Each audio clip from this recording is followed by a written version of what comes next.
Fala galera, David hoje, muito bem-vindo novamente ao curso Maratona Java. E, como sempre, aquele abraço especial para todo mundo que é membro do nosso canal, porque nessa aula nós vamos falar sobre blocos de inicialização.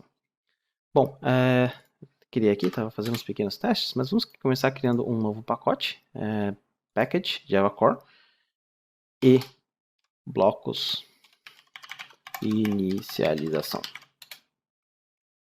Alt insert, pacote, domain, e vamos criar a Alt insert Java class, uma classe chamada anime. Bom, vamos criar dois atributos. Primeiro vai ser uma string com o nome do anime. Em seguida vai ser um array de inteiros que vai ser os episódios. Bom, você já viu na última aula que nós podemos trabalhar com construtores. Então, digamos assim, você quer inicializar esse array com 12 episódios. Bom, você poderia fazer assim.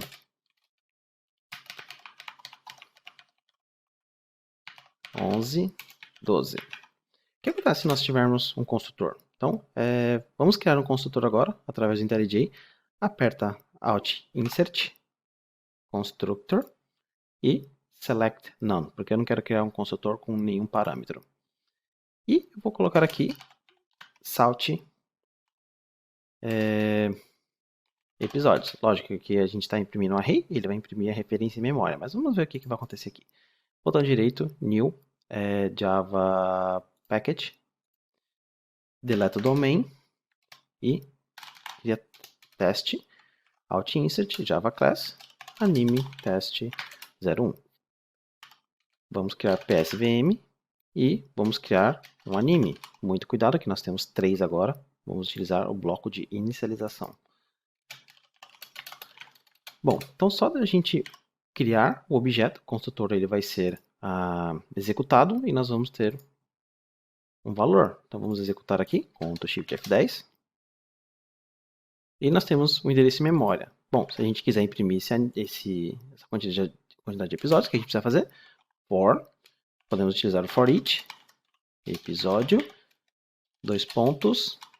dis.episódios. E salt, vou tirar o ln, porque eu quero tudo numa linha só. Episódio, mais um espaço em branco. Pronto, vou remover essa linha 8 aqui, para remover esse cara. Então, Shift F10. E nós temos os 12 episódios. Bom, então como você pode ver, a inicialização dos objetos acontece antes mesmo da construção, da execução do construtor. Então essa ordem é importante, mas por enquanto, antes de falarmos sobre blocos de inicialização, essa ordem é importante. Agora nós podemos pensar no seguinte cenário. Imagine que você precisa inicializar esse array com 100 episódios. Vamos falar de One Piece. Imagina que a gente está falando de One Piece aqui. Imagina a quantidade de valores que você teria que colocar aqui, se você tivesse que colocar manualmente. Qual a opção que você tem? Bom, a opção que você tem é você fazer da seguinte forma. Você, ao invés de imprimir aqui também, você faz o seguinte. Olha, episódios recebe um novo objeto. Que tamanho? Vamos dizer 100, por exemplo. E eu vou criar um for aqui, né? For i. Então, i recebendo 0 e menor ou igual a episódios.length e mais. E eu vou falar assim, ó, episódios na posição i recebe quem? O valor i mais 1. Por quê? Porque começa do 0, né? Então, conta episódio 1, 2, 3, 4, 5 até o episódio 100. Então, vamos executar aqui, Shift F10. E você vê aqui, de 1, né, até 100. Bom, até aqui tudo bem, ou seja, nós estamos inicializando os valores dessa variável diretamente no construtor. Agora, o que acontece, por exemplo, eu clicar aqui Alt Insert, Constructor, e eu crio um construtor com nome. Então, tudo bem, agora eu tenho os valores aqui do episódio. Então, se eu vim aqui, ó, na verdade, vamos criar um get, Alt Insert, getter, vamos colocar get para nome e episódio. Então, aqui no nosso anime test, eu vou colocar salt anime.get episódios. Então, executando esse construtor, Ctrl Shift F10, nós vamos ter aqui um objeto. Tá faltando aqui. Então tá nessa linha aqui, porque faltou um println no finalzinho. Então vamos colocar aqui no anime. Logo depois de tudo isso, põe um system out println, porque quando executar novamente, você vai ver que ele vai pular uma linha. Bom, então, nós temos aqui os episódios, certo? Nós temos um objeto, apesar de nós não estamos fazendo a impressão do objeto, nós temos um objeto, significa que não é nulo essa referência. Mas agora se eu passar aqui, por exemplo, One Piece, e eu executar aqui com Shift F10, nós vamos ter nulo, e nós não temos objeto. Ou seja, nós teríamos que duplicar, né, esse código em todos os construtores, para ter certeza absoluta de que a lista de episódios seria executado. E aí é que entra um dos recursos do Java chamado blocos de inicialização. Então, blocos de inicialização são bem simples. Basicamente, em qualquer lugar da classe, mas geralmente você coloca no começo, antes dos construtores e depois dos atributos, você abre e fecha curly braces, esqueci o nome desse cara. Então, você abrindo e fechando, você tem um bloco de inicialização. Nós chamamos de bloco de inicialização de instância. Por quê? Porque esse cara é executado todas as vezes que esse objeto é criado. E a regra é, né, que ele é criado, ele é executado antes do construtor. Então, se eu colocar aqui salt dentro do bloco de inicialização, e executar com Shift F10, e você vai ver que nós temos ele dentro do bloco de inicialização. E independente de quantos objetos nós criarmos, ele sempre...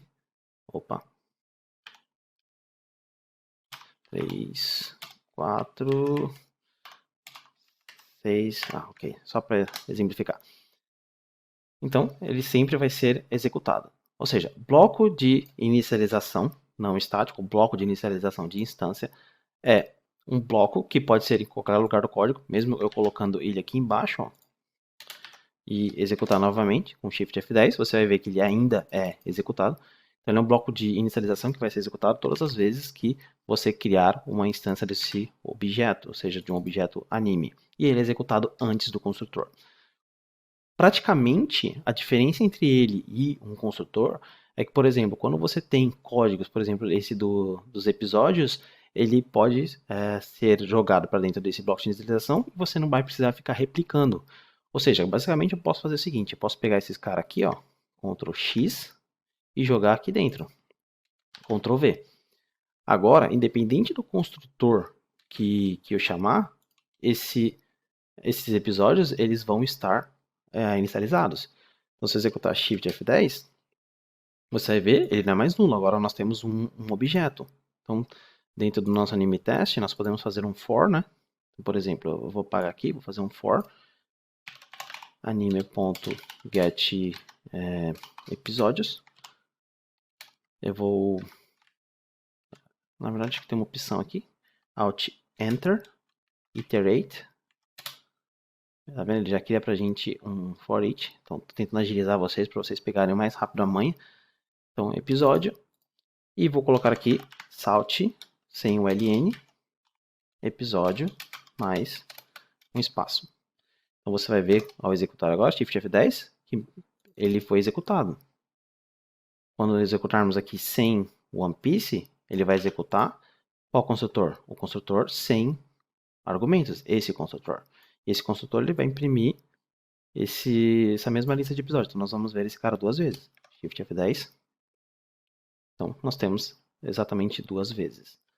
Bom, bloco de inicialização, então, ele é executado antes do construtor. Isso é chamado bloco de inicialização não estático, ou bloco de inicialização de instância. Ele é criado todas as vezes que você cria ele é executado todas as vezes que você cria um objeto. E basicamente, até agora, pelo que nós vimos, a ordem é mais ou menos essa. Primeiro, né, quando você está criando um objeto, o que acontece? Primeiro, é alocado espaço em memória para o objeto. Então, primeiramente, eu também vou alocar um espaço em memória. Em seguida, cada atributo de classe é criado e inicializado com valores default ou o que for passado. Basicamente, se eu tenho esses dados aqui, esses atributos, sem absolutamente nenhum tipo de inicialização. Ele vai receber o valor de inicialização padrão, null para objetos e 0 para, por exemplo, numerais e false para boolean. Porém, se eu colocar um valor aqui, esse vai ser o valor sendo utilizado. Então, ele acontece nesse segundo passo aqui. Então, o terceiro passo é que o bloco de inicialização é executado.